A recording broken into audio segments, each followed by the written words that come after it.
Before diving into this story, hit that like button, drop a comment below, and subscribe, because here, every story is a new emotion you won't want to miss. That night, I truly believed no one in the world cared whether I existed until I found that letter.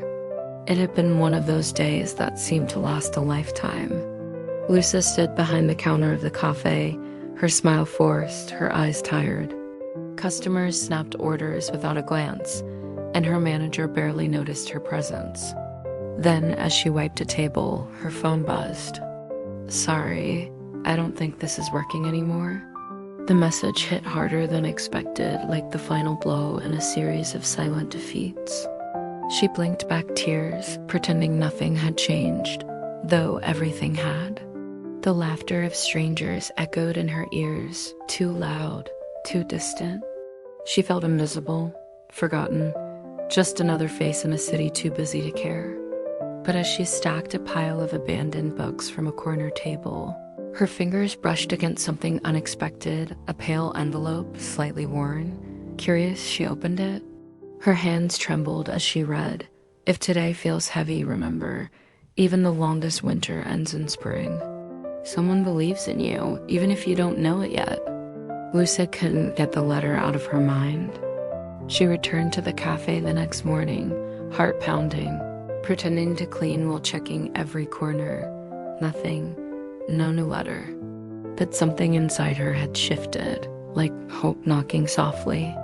She remembered a customer who had left a thick novel behind that night. Curious, she headed to a nearby bookstore to look for similar clues. The smell of old paper and silence welcomed her like an old friend. She browsed the self-help section, fingers brushing over book spines. A young employee watched her and finally asked, "Looking for something in particular?" Lucia hesitated, then showed the letter. The girl's eyes lit up. "Oh, that old man comes in here every week. Leaves little notes like this." In a modest apartment filled with silence, a man sat alone by a dusty window. Mr. Vicente, 72, lived among memories, black and white photos, dried flowers, a piano covered in dust. His wife had died 7 winters ago, and the silence never left afterward. But each night, he brewed tea, sat at his desk, and wrote. He called them letters for strangers with hearts like mine. His handwriting was elegant, thoughtful, each word chosen like a balm for pain he understood. He read the newspaper with a pen, circling sad headlines, crafting words of warmth to counter the cold. Sometimes he cried.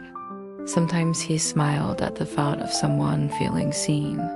He left his letters in cafes, libraries, flower shops, bus stops, anywhere a lonely soul might sit. It was his secret rebellion against a world that forgets the quiet ones. Lucia clutched the original letter like a compass.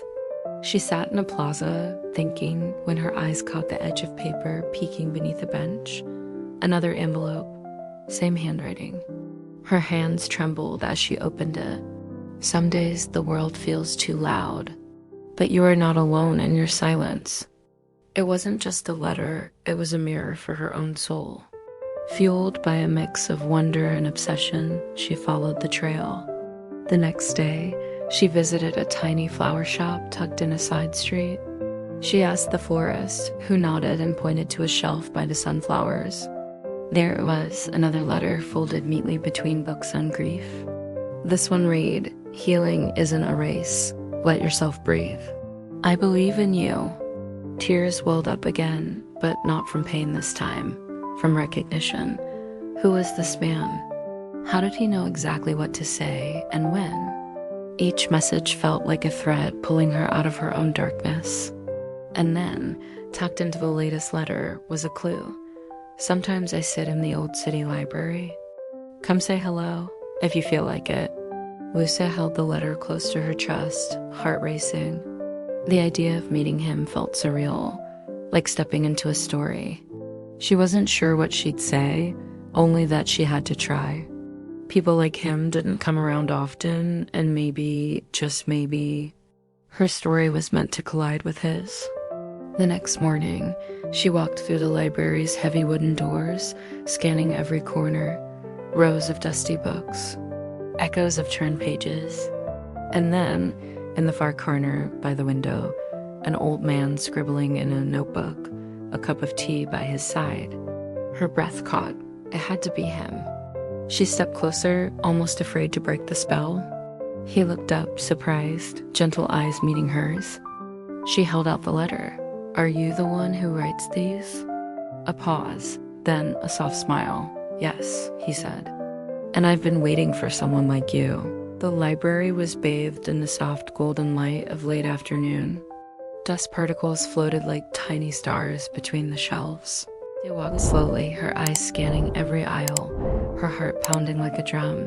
They walked slowly, her eyes scanning. And then she saw him, a slender old man with a woolen beret, sliding an envelope gently into a worn copy of The Art of Letting Go. Her breath caught in her throat. She stepped closer, her voice barely above a whisper. "Excuse me, are you the one who writes these letters?" The man turned, startled, then offered a warm, knowing smile. "And if I am?" he asked, tilting his head with curiosity. Lusa felt her chest tighten, the words trembling out of her. "They saved my life." And just like that, the silence between them became sacred. Signor Vicenti didn't say anything at first. He looked into her eyes, and in them, he saw a reflection of all the pain he once carried and all the hope he had tried to pass on. With gentle hands, he reached into his coat pocket and pulled out an envelope. This one had her name. "For you," he said softly. "I hoped one day someone would come." Lucia took the letter, hands shaking. She opened it carefully as Vicenti turned his gaze to the window. His voice filled the silence, not aloud, but in her mind, as if the words were made of light. "Pain sometimes hides us from the world, but it can also turn us into invisible angels. Thank you for letting me be one of them." Tears slid down her cheeks as the words embraced her soul. In that moment, there were no more strangers, no more broken pieces. Just two hearts, one who had given and one who had received, now healing together in the quiet corner of a forgotten library. No grand speeches, no applause. Just a gentle knowing that kindness had found its way back home. And that maybe, just maybe, it could keep going. They sat together for a long time after that, talking, laughing softly, sharing silences like old friends. Lusa would later say it felt like finding a lighthouse after being lost at sea. And Signor Vicenti? He said he'd never imagined one of his letters would be answered, let alone by someone who'd remind him that even invisible angels are allowed to be seen. Weeks passed, and the library became a second home for Lusa. She now worked behind the counter, shelving books with quiet joy and purpose. But her favorite part of the day? Tucking handwritten notes between pages, tiny beacons of hope, just like the ones she once found. Sometimes she'd smile, imagining the face of someone who might read her words. It felt like planting flowers in someone else's winter. Signor Vicenti kept to his Thursday ritual. He'd walk slowly through the library's doors, always with a new poem in his pocket and a twinkle in his eye. They'd sit in the corner by the window, sipping chamomile tea, sharing stories that danced between laughter and silence. He never said it, but he seemed lighter now. Like the burden he carried had been shared gently by someone who understood. Lusa learned to observe people differently. She saw sadness in quiet glances and strength in tired eyes. Sometimes she'd slip a note into a stranger's bag. Other times she'd simply offer a smile, the kind that says, "I see you, you matter." And without realizing, she had become what she was once searching for, a quiet force of kindness moving through the world. In the quiet of the library, surrounded by books and whispered conversations, she wrote. Her words weren't perfect, but they were honest. If today feels heavy, remember, even the sky cries before it clears. Or, you're not alone. Someone is rooting for you. She never signed them. Just like Vicenti, she believed love didn't need credit, only courage. And Vicenti? He watched her with pride that didn't need to be spoken.